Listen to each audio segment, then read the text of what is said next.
Senhor esteja convosco. Ele está no meio de nós. Proclamação do Evangelho de Jesus Cristo, segundo Lucas. Glória a vós, Senhor. Naquele tempo, Jesus voltou para a Galiléia com a força do Espírito, e sua fama espalhou-se por toda a redondeza. Ele ensinava nas suas sinagogas, e todos o elogiavam. E veio à cidade de Nazaré, onde se tinha criado. Conforme seu costume, entrou na sinagoga no sábado e levantou-se para fazer a leitura. Deram-lhe o livro do profeta Isaías. Abrindo o livro, Jesus achou a passagem em que está escrito: O Espírito do Senhor está sobre mim, porque ele me consagrou com a unção para anunciar a boa nova aos pobres. Enviou-me para proclamar a libertação aos cativos e aos cegos a recuperação da vista, para libertar os oprimidos e para proclamar um ano da graça do Senhor. Depois fechou o livro, entregou-o ao ajudante e sentou-se. Todos os que estavam na sinagoga tinham os olhos fixos nele. Então começou a dizer-lhes: Hoje se cumpriu esta passagem da Escritura que acabastes de ouvir. Todos davam testemunho a seu respeito, admirados com as palavras cheias de encanto que saíam da sua boca. Palavra da salvação. Glória a vós, Senhor.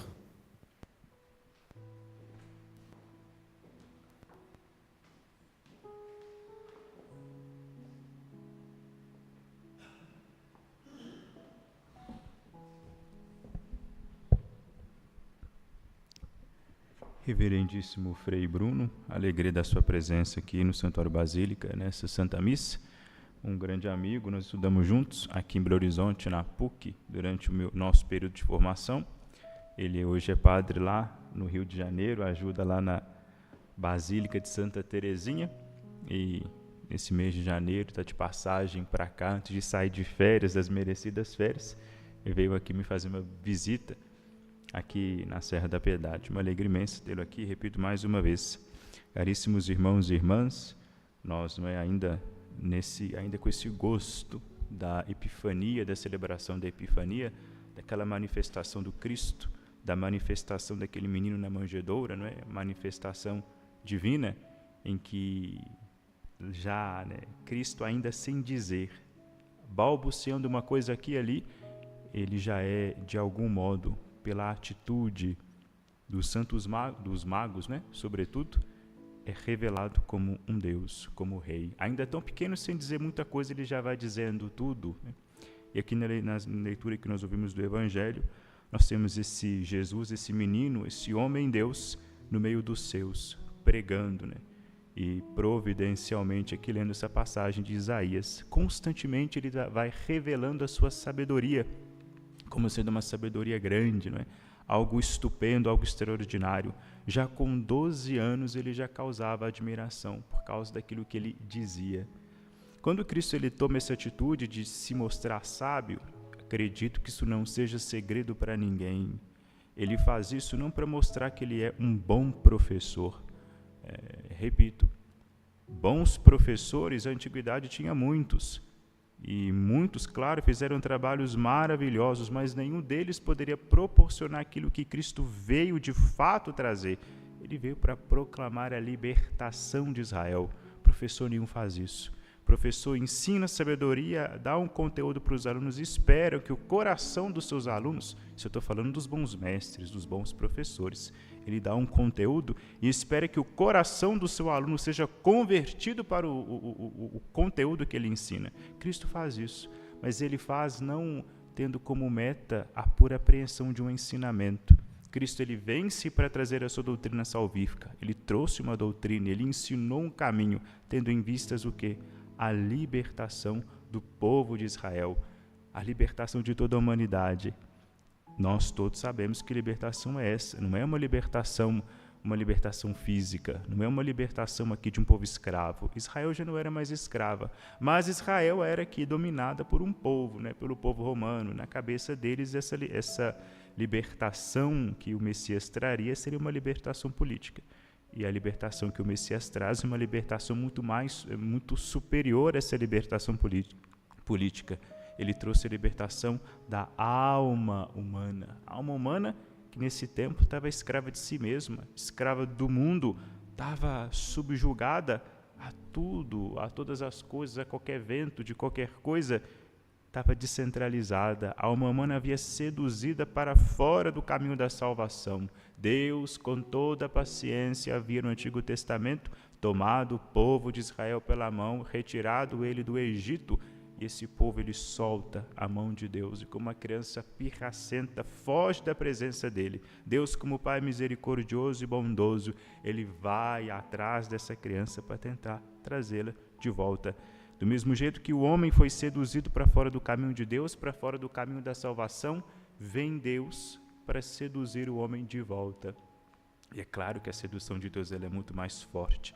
Nós, empedernidos no erro, no mal, com o coração fechado, fazendo um mau uso, né, daquela liberdade que nos foi dada, usando a liberdade para nos jogarmos na escravidão, nós é que vamos fazendo força para resistir a esse chamado de Deus. Mas a sedução dele é irresistível. Se a gente fraquejar, se a gente olhar para ele com um pouco mais de atenção, se a gente permitir que a sua imagem seja desenhada diante de nós, é um caminho sem volta. Por mais que nós sejamos ainda tentados, por mais que nós ainda sejamos seduzidos a sair desse caminho que nos leva a Deus, a imagem de Deus já desenhada na nossa mente, ela está ali e ela vai incomodar, ela vai nos incomodar. Isso é bonito, é o que faz a gente se arrepender quando nós pecamos, é o que causa arrependimento no coração do homem, é a imagem de Deus que nós temos. Quem nos traz uma imagem clara de Deus? Cristo. Por meio da sua imensa sabedoria. Por que ele nos traz uma imagem clara de Deus? Ora, ele mesmo nos disse lá em João, ele esteve com Deus, ele dá testemunho daquilo que ele viu, ele é o próprio Deus. Ele ensina com base na sua autoridade, na autoridade quem dá testemunho. Ele é a testemunha do Pai, ele é a testemunha da divindade. Mostrar a sua sabedoria aqui para os homens significa o quê? O que Cristo quer fazer com isso? Que eles tenham diante de si uma imagem clara de Deus. Para que, tendo uma imagem clara de Deus, eles possam retribuir a Deus a sua bondade. Nessa imagem clara que Jesus desenha para nós de Deus, fica perceptível. Deus, ele é amor. São João aqui está insistindo, ele vai continuar insistindo ainda nesse tema, o tema do amor. Hoje, João, por exemplo, está falando da expressão do amor a Deus no amor ao próximo, no amor aos irmãos. Quem diz que ama a Deus, mas não ama o seu irmão é mentiroso. Claro que é mentiroso. São João mesmo já vai dizer, como é que eu posso dizer que amo a Deus a quem eu não vejo, se aquele que eu vejo que está dentro da minha casa, eu não sou capaz de amar? Se eu não lido com essas coisas visíveis, como é que eu vou, se eu não sou fiel nessas coisas visíveis, como é que eu serei fiel a Deus a quem eu vejo? A gente sabe muito bem o que vai acontecer com Cristo aqui. O povo fica admirado com ele, mas depois eles vão querer jogá-lo do penhasco, vão querer matá-lo. Por quê? Porque familiarizados ali com Cristo, viam a Cristo, tinham contato direto com ele, são incapazes de perceber naquele homem, do cotidiano deles, a ação de Deus. Eles vão querer matar porque vão duvidar da capacidade do Cristo de ser o Messias, o libertador. Porque Cristo ele vai se manifestar aqui, no meio de nós, não por meio de terremotos, por meio de vendavais, etc. Não, ele conviveu aqui durante 30 anos, secretamente. Alguns autores piedosos diziam que ele ajudava lá seu pai, obedecia sua mãe, vivia uma vida comum. Não foi na extraordinariedade, no grande evento, num cataclisma e seja lá o que for, que Cristo ele vai manifestar, que Cristo vai desenhar o rosto de Deus para nós. Não, ele vai fazer isso aqui sem causar muito alarde. Multidões, sim, multidões seguiam ele, sim, multidões iam atrás dele, sim, realizou milagres, sim, ressuscitou os mortos, sim, claro, ele fez tudo isso. Mas mesmo assim, as pessoas do convívio dele não acreditaram nele. Tiveram um coração endurecido, queriam mais, o que ele dava era muito pouco. A gente não precisa ficar esperando para perceber, para ver, para saber, para crer que Deus ele age no cotidiano da nossa vida. A gente precisa esperar eventos extraordinários. Não, ele também está aqui, ele fala conosco, ele revela para nós a sua sabedoria no nosso dia a dia, no cotidiano. Deus ele não é escandaloso, né? Quando ele vai conversar com Elias, quando ele vai se manifestar a Elias, Elias queria que Elias estava esperando lá, né? Algo extraordinário. Vem o terremoto, vem o vendaval, o furacão terrível, mas é na brisa, é na calmaria que Elias vai perceber a presença de Deus ali, e é ali que Deus vai falar com Elias. É nesse homem Jesus de Nazaré, que não nasceu no palácio, que não nasceu como um guerreiro, que nasceu numa aldeiazinha simples, viveu no meio de um povo simples, teve um contato ordinário com tantas pessoas, seus parentes aqui. É esse Jesus, é esse homem que nos trouxe a salvação. Ele veio para falar, não é? Para encontrar abrigo nesses corações dispostos, nos corações generosos. Ele veio para encontrar abrigo naqueles que, na humildade do seu coração, sabem reconhecer os sinais de Deus, sabem reconhecer o quão Deus é grande, mesmo nós sendo pequenos, sabem reconhecer o quão a ação de Deus é grandiosa, por mais que essa ação de Deus grandiosa não seja escandalosa. Eu preciso ter um coração muito pobre, muito abandonado de si, como teve a Santíssima Virgem Maria. É bonito quando vai dizer que ele veio para anunciar aos pobres. Por que ele veio para anunciar aos pobres? Porque os únicos que vão ter condições de acolher a sua mensagem, os únicos que vão ter condições de desenhar diante de si essa imagem de Deus que Cristo vai trazer, são os pobres. Aqueles que são desapegados de si mesmo, que têm o coração livre, o coração desprendido. É esse pessoal que vai conseguir garantir, né, ser fiel, que vai conseguir retribuir ao amor que Deus é.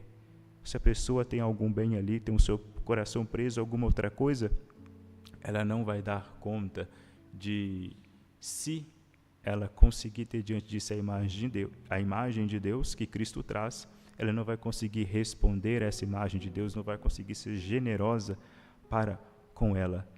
Se Cristo diz que, valendo-se de uma profecia, não é? Se ele diz que vem para anunciar aos pobres, e se eu não me acho na condição de pobre, o que eu tenho que fazer? Eu tenho que me converter, eu tenho que me tornar pobre, tal como ele pede, para que eu seja capaz de escutar isso aqui, para que eu seja capaz de ser generoso. E é engraçado como é que a generosidade para com Deus funciona. A generosidade nossa para com Deus não é dar, porque o que nós temos para dar a Deus? Nós não temos nada, mas a generosidade para com Deus é deixar que Ele nos dê alguma coisa. A generosidade é um coração, não é um coração que nós arrancamos do nosso peito e damos para Deus. Nosso coração não vale nada.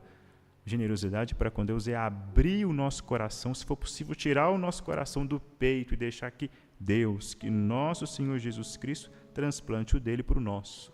Isso que é generosidade.